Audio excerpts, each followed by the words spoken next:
इस फिल्म की कहानी एक सच्ची घटना पर आधारित है जो 2010 में इराक में घटी थी, जहां एक गुफा की जानकारी निकालने के मिशन पर कुछ सोल्जर्स को भेजा जाता है। पर वहां पहुंचते ही कुछ लोग उन पर गोलियां बरसाने लगते हैं, लेकिन फिर भी वो सोल्जर्स उन सभी को मारते हुए उस गुफा के अंदर प्रवेश कर जाते हैं। पर अब अंदर आते ही किसी अनजान कारण से उन सभी के कैमरास बंद हो जाते हैं और तभी उनमें से एक की चिल्लाने की आवाज सुनाई देती है, जिसके बाद ये सीन यहीं कट हो जाता है। अब अगले सीन में हम 2013 न्यूयॉर्क का सीन देखते हैं, जहां रैल्फ नाम के एक पुलिस ऑफिसर को कचरे के ढेर में एक बच्चे का शव मिलता है, जिसे सड़क किनारे फेंक दिया गया था। वो अब उस बच्चे को माउथ टू माउथ देने की कोशिश करता है, क्योंकि बच्चे के अंदर अब भी हल्की जान बची थी, लेकिन काफी समय से तड़पने के कारण वो बच्चा अपना दम तोड़ देता है। फिर कुछ समय बाद रैल्फ को डिपार्टमेंट से खबर मिलती है कि एक घर से डोमेस्टिक वायलेंस की जानकारी मिली है, जहां पति ने अपने पति के खिलाफ फोन करके शिकायत दर्ज करवाई है। इसलिए अब रैल्फ अपने साथी बटलर के साथ उस महिला के घर जाता है, जहां उसका पति जिम एक रिटायर्ड सोल्जर होता है, जिसने अपने पत्नी को बहुत मारा था। तब अपने घर में पुलिस वालों को देखकर जिम वहां से भागने की कोशिश करता है, जो देखकर रैल्फ और बटलर भी उसके पीछे पड़ जाते हैं। और फिर काफी देर तक चलने वाली इस चेजिंग सीन में आखिरकार जिम पकड़ा जाता है, और जब वो दोनों उसे हथकड़ी पहनाते तब उसकी नजर उनके नाखूनों पर पड़ती है, जो किसी चीज को खरोचने से पूरी तरह निकल गए थे। और उसकी ऐसी हालत देखकर राल्फ और बटलर को लगता है कि जिम ने ड्रग लिया है या फिर उसकी दिमागी हालत ठीक नहीं है। वो दोनों अब वहाँ से जू में आते हैं, क्योंकि यही जेन नाम की एक महिला ने अपने 2 साल के बच्चे को उस जगह फेंक दिया था जहाँ शेर को रखा जाता है। बच्चे को तो भाग्य से बचा लिया गया, लेकिन राल्फ और बटलर को जेन कहीं दिखाई नहीं देती, इसलिए वो सभी उसे ढूंढने लगते हैं। और फिर थोड़ी देर ढूंढने के बाद वो उन्हें मिल भी जाती है, जो एक जगह जमीन खोद रही थी। इसलिए अब सभी उसे पकड़ लेते हैं, लेकिन उसे देखकर ऐसा प्रतीत हो रहा था कि मानो किसी ने उसे पोसेस करके रखा हो, क्योंकि जेन एक अजीब और डरावना गाना भी गा रही थी। तब राल्फ को शेर वाली जगह पर एक पेंटर दिखाई देता है, जो वहाँ पेंट कर रहा था। राल्फ उसे रोकने को कहता है, लेकिन वो नहीं सुनता। इसलिए राल्फ भी उस जगह चला जाता है जहाँ शेर होते हैं। पर रात के समय शेर को बंद करके रखा जाता है, लेकिन तभी अचानक से वहाँ शेर आने लगते हैं, जिसे किसी ने खोल दिया था।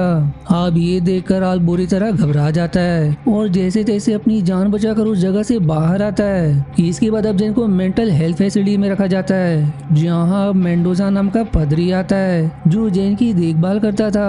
वो राल्फ से जेन के बारे में सवाल करता है कि अभी वो कैसी है। इस पर राल्फ उसे जेन की सारी हरकतों के बारे में बता देता है कि उसने जू में क्या किया। तभी फिर राल्फ को एक और जगह के बारे में रिपोर्ट मिलती है कि वहाँ के रहने वालों ने पुलिस स्टेशन में एक शिकायत दर्ज करवाई है कि उनके बेसमेंट से अजीब आवाजें आती है। इसलिए अब राल्फ और बटलर दोनों उस घर में जाते हैं, जहाँ वो परिवार उन्हें बताते हैं कि कुछ दिनों से अचानक ही घर की लाइट्स खराब हो रही है। वो जितने भी बल्ब बदले कोई फायदा ही नहीं होता। हाथ तो तब हो गई कि मोमबत्तियां भी नहीं जल रही है, जो जानकर राल्फ भी एकदम हैरान हो जाता है। इसके बाद वो और बटलर बेसमेंट की तलाशी लेने लगते हैं, जहाँ राल्फ को एक आदमी का शव मिलता है, जो बुरी तरह से सड़ चुका था और उसके शरीर से मक्खियां निकल रही होती है, जो चीज काफी घिनौना दिखाई देता है। आप घर वालों से बात करने पर उन्हें पता चलता है कि वो मृत आदमी डेविड नाम के एक पेंटर का था, जो कुछ दिनों पहले ही बेसमेंट की पेंटिंग करने आया था। साथ ही राल्फ को डेविड के पास से एक आईडी भी मिलता है, जिससे उसे उसके घर की लोकेशन मिल जाती है। इसलिए अब राल्फ और बटलर उसके घर जाते हैं, जहाँ घर की हालत काफी खराब होती है। तब उन्हें वहाँ डेविड की फैमिली फोटो दिखाई देती है, जिसमें उसकी पत्नी और बेटी की फोटो थी। और हैरान कर देने वाली बात ये होती है कि डेविड की पत्नी कोई और नहीं बल्कि जेनी थी, जिसने अपने बेटे को शेरों के सामने फेंक दिया था। साथ ही राल्फ को वहाँ एक और फोटो मिलता है, जिसमें डेविड और उसके 2 दोस्त होते हैं, जो तीनों सोल्जर्स थे। उन दोनों का नाम जिम और मिक होता है, जिसमें से जिम तो खुद अपनी पत्नी को मारने के आरोप में जेल में बंद है। और रही बात मिक की, तो राल्फ को समझ आता है कि ये वही पेंटर है जो शेर वाली जगह को पेंट कर रहा था। अब अगले सीन में राल्फ से मिलने मेंडोजा आता है, जो उससे कहता है कि तुम्हें जू का कैमरा फिर से चेक करना चाहिए, शायद वहाँ से कुछ पता चल सके। क्योंकि मेरा मानना है कि जेन को किसी शैतान ने पोसेस किया है, क्योंकि दुनिया में 2 ही तरह के शैतान होते हैं, जिनमें दूसरा तो इंसान खुद ही एक शैतान होता है, लेकिन पहला असली शैतान होता है, जो सच में एग्जिस्ट करते हैं और लोगों को परेशान भी करते हैं। राल्फ को तो उसकी ऐसी बातों पर विश्वास नहीं होता, लेकिन उसके कहने पर वो फिर से जू के कैमरास की रिकॉर्डिंग चेक करता है और इस बार चेक करते समय उन रिकॉर्डिंग में से राल्फ को कुछ अजीब आवाजें और कुछ लोगों के फोटोज दिखाई देते जो काफी घायल थे। राल्फ अब इसके बारे में बटलर से सवाल करता है कि क्या तुमने भी कुछ आवाजें सुनी और उन फोटोज को भी देखा, और क्या उन फोटोज को भी देखा जो मुझे नजर आए। लेकिन बटलर साहब मना कर देता है कि उसने ऐसी किसी चीज को रिकॉर्डिंग में नहीं देखा। जो सुनकर अब राल्फ के रोंगटे खड़े हो जाते हैं। अब राल्फ जिम के घर तलाशी लेने आता है जहां उसे उस समय की कुछ वीडियोस मिलती है जब जिम सोल्जर हुआ करता था। साथ ही उन्हें वहां की एक दीवार पेंट की हुई दिखाई देती है जिसे पेंट किए ज्यादा समय नहीं हुआ था। जो देखकर अब राल्फ उन पेंट को खरोचने लगता है ताकि देख सके कि किस चीज को छुपाने के लिए पेंट किया गया है। तब उसे दीवार पर कुछ चित्र बने हुए दिखाई देते हैं, इसलिए अब वो पूरे दीवार को खरोच देता है जहां उसे अजीब तरह के चित्र और लैटिन भाषा में कुछ लिखा हुआ नजर आता है। जिसके बाद राल्फ वहां रखी हार्ड ड्राइव को चेक करता है जिसमें उस समय की वीडियोस होती है जब जिम मिक और डेविड के साथ इराक गया था। तब उन्हें वहां की गुफा पर ठीक वैसा ही चित्र और लैटिन भाषा में कुछ लिखा हुआ दिखाई दिया था जैसे कि अभी जिम के घर की दीवार पर बना है, जो देख कर राल्फ के होश उड़ जाते हैं। अब राल्फ वहां से उस बेसमेंट में आता है जहां डेविड का शव मिला था और वहां के दीवारों पर भी उन्हें ठीक वैसा ही चित्र और लैटिन भाषा लिखी मिलती है जिसे डेविड ने पेंट कर दिया था। साथ ही जू की बाकी रिकॉर्डिंग देखने पर राल्फ को पता चलता है कि मिक भी वहां की दीवारों पर बने चित्र और लैटिन भाषा को पेंट से मिटाने की कोशिश कर रहा था। जो देखकर अब राल्फ को कुछ समझ नहीं आता कि आखिर ये सब हो क्या रहा है। इसलिए अब इसकी जड़ तक जाने के लिए राल्फ मेंडोजा के साथ जेन के पास आता है और उसे वो भाषा और चित्र की फोटो दिखाता है और उसे देखते ही जेन मानो पागल सी हो जाती है और तुरंत राल्फ पर हमला करके उसके हाथ को काट लेती है। इसके बाद अब राल्फ और मेंडोजा एक रेस्टोरेंट में आकर उस भाषा और चित्र को डिकोड करने की कोशिश करते हैं ताकि पता लगा सके कि इसमें क्या लिखा है। तब काफी देर तक डिकोड करने के बाद मेंडोजा बताता है कि एक शैतानी कोड है जिसे तुम ऐसे समझ सकते हो कि ये एक पोर्टल की तरह काम करता है। जो इंसान कमजोर हो या फिर उसके अंदर कोई खोट हो तो वो अगर ये चित्र और भाषा को देखे तो वो शैतान अपनी दुनिया से इस चित्र और भाषा के जरिए उस इंसान के अंदर समा जाएगा।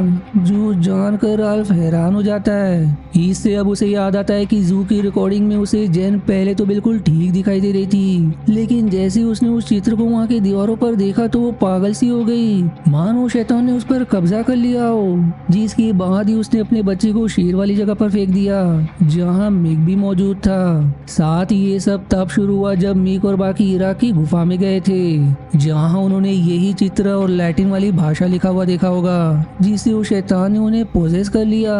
इसके बाद अब राल्फ मेंडोजा और बटलर के साथ मिक के घर के लिए निकल जाता है और जिस बिल्डिंग में उसका घर था वो बिल्डिंग काफी भयानक होती है। तभी राल्फ को मिक बिल्डिंग के नीचे बेसमेंट में जाते हुए दिखाई देता है, इसलिए वो तुरंत उसके पीछे चला जाता है। पर तभी पीछे से जिम आकर सीधे राल्फ का गला दबाने लगता है जो जेल से भाग निकला था। राल्फ तो खुद को छुड़ाने की काफी कोशिश करता है लेकिन इसका कोई फायदा नहीं होता।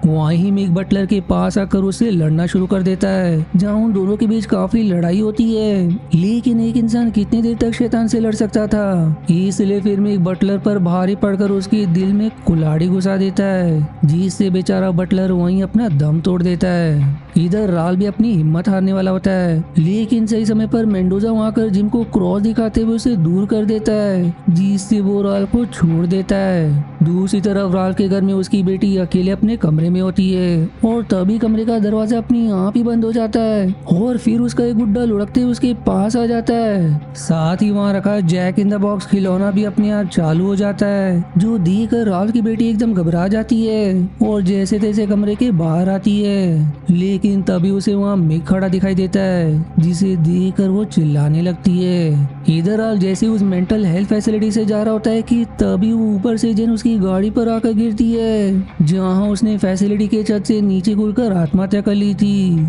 जिस चीज से राल्फ एकदम घबरा जाता है। तभी फिर उसे उसके घर से फोन आता है जहाँ दूसरी तरफ से मिक उससे कहता है कि मैंने ही जेन को आत्महत्या करने पर मजबूर किया।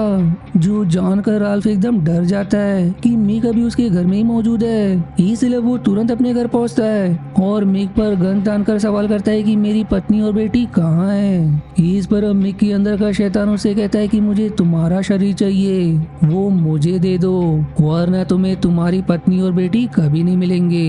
लेकिन राल्फ इसके लिए तैयार नहीं नहीं होता और तभी वहाँ बाकी पुलिस वाले आकर मिक को धर लेते और फिर उसे पुलिस स्टेशन लाकर बंद कर देते, जहाँ अब राल्फ और मेंडोजा मिलकर मिक का एक्सोर्सिज्म करते ताकि उसके अंदर से शैतान को निकाल सके।